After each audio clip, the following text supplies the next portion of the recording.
दूध का दूध और पानी का पानी हो गया। পশ্চিমবঙ্গের পুলিশ ভার্সেস কেন্দ্রীয় বাহিনীর সংঘর্ষের পরিস্থিতি তৈরি হচ্ছে। এটা তো অভূতপূর্ব, তারা পৃথিবীতে কেউ কখনো দেখেনি। ধাক্কা পরাজয় যার যার পারসেপশনে যাবে সে সে করুক, আমার কোনো তো অসুবিধা নেই। শীতের সকাল উষ্ণ করেছিল আইপ্যাকের অফিসে ইডির অভিযানকে কেন্দ্র করে। যে অভিযান চলাকালীন রাজ্যের মুখ্যমন্ত্রী গিয়ে পৌঁছন সল্টলেক সেক্টর 5-এর আইপ্যাকের অফিসে। আর সেই ঘটনাকে কেন্দ্র করে, ফাইল কাণ্ডকে কেন্দ্র করে কার্যত তোলপাড় হয় রাজ্য রাজনীতি। আর সেই রাজ্য রাজনীতি তোলপাড় হওয়ার আজ গিয়ে পৌঁছয় দিল্লির দরবারে। আর সেই মামলারই সুপ্রিম কোর্টে আজ দিনভর চলল নাটকীয় শুনানি। ঠিক কী হলো সুপ্রিম কোর্টে? সুপ্রিম কোর্টে বিচারপতি পি.কে. মিশ্রা এবং বিপুল পাঞ্চলের বেঞ্চে শুনানি চলল দিনভর। আর সেই শুনানিতে রাজ্যের তরফে একাধিক আইনজীবী তারা সওয়াল জবাবের মধ্যে উপস্থিত ছিলেন কপিল সিব্বল, এবং সেই শুনানিতে উপস্থিত ছিলেন অভিষেক মানু সিংভি। তাদের সঙ্গেই উপস্থিত ছিলেন দুদে আইনজীবী কল্যাণ বন্দ্যোপাধ্যায়। অন্যদিকে অর্থাৎ ইডির পক্ষ নিয়ে এই মামলা লড়লেন কেন্দ্রের সলিসিটর জেনারেল তুষার মেহতা এবং অ্যাডিশনাল সলিসিটর জেনারেল এস.ভি. রাজু। সকাল 11:30টার পর শুরু হয় সওয়াল জবাব। আর সেখানেই প্রথমত সলিসিটর জেনারেল তুষার মেহতা অর্থাৎ আইনজীবী, তিনি ইডির পক্ষ নিয়ে একাধিক বিষয় তুলে ধরেন মাননীয় বিচারপতিদের সামনে। তার তরফে জানানো হয় যে সেদিনের যে ঘটনা পরম্পরা ঘটেছে, সেই ঘটনা স্পষ্ট ইঙ্গিত দেয় রাজ্যের মুখ্যমন্ত্রী, তার সঙ্গে থাকা অফিসিয়ালরা অর্থাৎ আধিকারিকরা, পুলিশ আধিকারিকরা, তারা সবাই মিলে তদন্ত বা তল্লাশিতে ব্যাঘাত ঘটিয়েছেন। শুধু তাই নয়, অ্যাডিশনাল সলিসিটর জেনারেল এস.ভি. রাজু তিনি দাবি করেন শুধু ব্যাঘাত ঘটনা নয়, তল্লাশির আগেই বা তল্লাশি অভিযান চলাকালীন বিভিন্ন তথ্য চুরির যে অভিযোগ উঠছে বা তথ্য সমৃদ্ধ ফাইল নিয়ে যাওয়ার যে অভিযোগ বারবার উঠেছে, সেই বিষয়টিও কিন্তু অত্যন্ত গুরুত্বপূর্ণ। তুষার মেহতা এবং এস.ভি. রাজু যে বিষয়টি তুলে ধরেন তার পাল্টাও দেন রাজ্য পুলিশের এবং মমতা বন্দ্যোপাধ্যায়ের তরফে যে আইনজীবীরা ছিলেন তারাও। সেখানে স্পষ্টত দাবি করা হয় অভিষেক মানু সিংভি এবং কপিল সিব্বল দাবি করেন রাজ্যের মুখ্যমন্ত্রী একটি দলের চেয়ারম্যান শুধু নন, তিনি রাজ্যের মুখ্যমন্ত্রীও বটে। তার সঙ্গে জেড প্লাস সিকিউরিটি থাকে এবং তার পাশাপাশি তিনি প্রত্যেক মুহূর্তে যেহেতু দলের কাজকর্মের দিকে নজর রাখেন, সেই জন্য আইপ্যাক দলের হয়ে কাজ করছে বিভিন্ন ক্ষেত্রে নির্বাচনের আগে। সেই কারণে তিনি সেই দপ্তরে চলে যাওয়া এবং কিছু ফাইল নেওয়া খুব একটা অসুবিধার বলে মনে করা হচ্ছে না, এমনটাই দাবি করেন রাজ্যের আইনজীবীরা। 2 বছর পর কেন ইডি আচমকা আইপ্যাকের অফিসে তল্লাশি চালাতে গেল, সেই প্রশ্ন তোলেন কিন্তু রাজ্যের তরফের আইনজীবীরা। অভিষেক মানু সিংভি, কপিল সিব্বলরা বারবার দাবি করেন যাতে কোনোরকমভাবে যে তদন্ত প্রক্রিয়া চলছে বা রাজ্য পুলিশ রাজ্যের তরফে বিভিন্ন রকম এফআইআর হয়েছে ইডির বিরুদ্ধে, সেই সমস্ত তদন্তে যেন কোনোভাবেই ব্যাঘাত না ঘটে। ইডির বিরুদ্ধে এক্ষুনি কোনো রকম কোনো পদক্ষেপ গ্রহণ করতে পারবে না রাজ্য পুলিশ প্রশাসন। ইডির বিরুদ্ধে যে একাধিক এফআইআর করা হয়েছে, সেই এফআইআরের উপরে ইতিমধ্যেই স্টে অর্ডার দেওয়া হয়েছে আগামী শুনানির দিন পর্যন্ত। অর্থাৎ আগামী যে শুনানির কথা বলা হয়েছে, দিন ধার্য হয়েছে 3রা ফেব্রুয়ারি, তার আগে বা সেই পর্যন্ত ইডির বিরুদ্ধে করা একাধিক এফআইআরের কোনো রকম কোনো পদক্ষেপ নিতে পারবে না রাজ্য পুলিশ প্রশাসন। ইডি আধিকারিকদের বিরুদ্ধেও কোনো পদক্ষেপ নেওয়া যাবে না।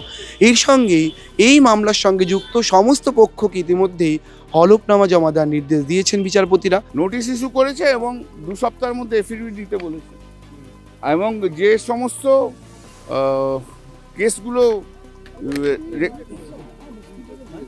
যে সমস্ত কেসগুলো ইনিশিয়েট করেছে ক্যালকাটা পুলিশ আর বিধাননগর পুলিশ, সেগুলো স্টে করেছে। আর যা সিসিটিভি যেগুলো সিজ করেছে সেগুলো প্রিজার্ভ রাখতে বলেছে। আমরা তো বলেছিলাম অল্টারনেটিভ রেমেডি, তা বলেছি যে এখানে যে আর্টিকেল, এখানে যেহেতু একটা লার্জার কোশ্চেন অ্যারাইজ করছে যে যেহেতু সেন্ট্রাল এজেন্সি যখন কাজ করছে, state agencies in different states are interfering in different states, এটা যেমন একটা কোশ্চেন আছে। আরেকটা কোশ্চেন আছে যে যখনই নির্বাচন আসছে তখনই এই সেন্ট্রাল এজেন্সি হঠাৎ করে স্পিড আপ নিচ্ছে, তারা ইন্টারেস্টিং স্টেপ নিচ্ছে যেখানে বিরোধী রয়েছে।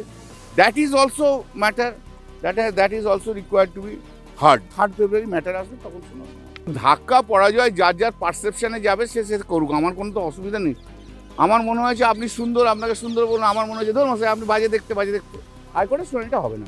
इस बात पे है कि सर्वोच्च न्यायालय से एक करारा झटका ममता बनर्जी को लगा है और ये ऐसा झटका है जिससे स्पष्ट हो गया है जंगल राज कैसा होता है। आज जो सबसे बड़ी बात है, दूध का दूध और पानी का पानी हो गया है। हम सब ने देखा किस तरह से एक मुख्यमंत्री जिसका दायित्व है, अगर संविधान पढ़े ममता बनर्जी, টিএমসি সরকার বহুবার কানমলা খেয়েছে আদালতে, সুপ্রিম কোর্ট হোক হাইকোর্ট হোক। কিন্তু এবারে মমতা ব্যানার্জি এজ এ মুখ্যমন্ত্রী জিতনে ব্যবহার করেছেন, সমস্ত সীমাকে উনি পার করে গেছেন, লোকতন্ত্রের গণতন্ত্রের সমস্ত ব্যারিয়ারকে উনি পার করে গেছেন। এই সরকারের থাকা উচিত নয়, চলা উচিত নয়, ওনারও কোনো নৈতিক অধিকার নেই মুখ্যমন্ত্রী হিসেবে থাকার। কিন্তু এখানে কোনো নীতি নৈতিকতা সংবিধান কোর্ট কিছু চলে না। তো সেখানে অন্তিম যেটা সেটা হচ্ছে আদালত, সেখানে গেছেন ওনারা। আর এইভাবে সরকারি কাজে বাধা দেওয়া আর এইভাবে ছিনিয়ে নিয়ে যাওয়া, এটা তো অভূতপূর্ব, তারা পৃথিবীতে কেউ কখনো দেখেনি। আমরা সত্যি বাংলার মানুষ হিসেবে চিন্তিত। লোকতন্ত্রে তার পরিবর্তন যা হওয়ার হবে, কিন্তু ইমিডিয়েট বাকি কাজ চলার মতো এখানে তো নির্বাচন হতে পারবে না, লোক ভোট দিতে পারবে না, বিরোধীরা প্রচার করতে পারবে না, এরকম পরিস্থিতি তৈরি হয়েছে। খালি স্টে নয়, কড়া ব্যবস্থা নেওয়া উচিত। যেমন মমতা ব্যানার্জি যে মুখ্যমন্ত্রী যেটা করেছেন এটা তার শোভা দেয় না। তার সঙ্গে যে অফিসাররা গেছেন তারাও খুব অন্যায় করেছেন, তারা নিজের সীমাকে পার করেছেন। সুপ্রিম কোর্ট যে আদেশ দিয়েছে এটা অত্যন্ত যথার্থ এবং প্রয়োজনীয় নির্দেশ দিয়েছেন। সবাই একে অপরের বিরুদ্ধে অভিযোগ করছে, আর সেই অভিযোগগুলো খতিয়ে দেখবার জন্য সুপ্রিম কোর্টকে তো হলফনামা ছাড়া দেখতে পারেন না, এবং সেদিক থেকে ঠিকই নির্দেশ দিয়েছেন। এবং যে সমস্ত তথ্য ফুটেজ, সেই ফুটেজগুলো রক্ষা করতেই হবে। যেটা ইতিবাচক সেটা হচ্ছে যে রাজ্য সরকারের করার এফআইআর গুলোকে তারা স্থগিতাদেশ দিয়েছেন। তার মানে বোঝা যাচ্ছে যে রাষ্ট্রীয় সরকারের যে কাজকর্ম সেই সম্পর্কে সুপ্রিম কোর্টের প্রাথমিকভাবে খুবই বেআইনি বলে মনে করছেন। কাউকে আমার ভালো লাগতে পারে, খারাপ লাগতে পারে, কিন্তু যে ফেডারেল স্ট্রাকচার আমাদের যুক্তরাষ্ট্রীয় পরিকাঠামো, সেখানে একটা রাজ্যের পুলিশকে আমি কখনো আমার মতন করে ব্যবহার করব, এটা কিন্তু বেআইনি কর। মনে করুন ইডি, সিবিআই আমাদের কারোরই পছন্দ না, কিন্তু তার মানে এটা না যে যে রাজ্যে তারা গেল বা যাবে সেখানকার মুখ্যমন্ত্রীর সঙ্গে পুলিশ বাহিনী নিয়ে গিয়ে তাদেরকে বাধা দেবে, তাদেরকে মিথ্যা কেসে অভিযুক্ত করবে, তাদেরকে ধরবে।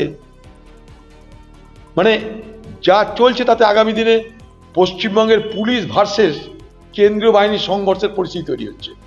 ভারতবর্ষে এই জিনিস হয়েছে কখনো যে ভারতবর্ষের কেন্দ্রীয় বাহিনী কোনো রাজ্যের পুলিশ দপ্তরকে ঘেরাও পর্যন্ত করতে হয়েছিল, সংঘর্ষের পরিস্থিতি তৈরি হয়েছিল।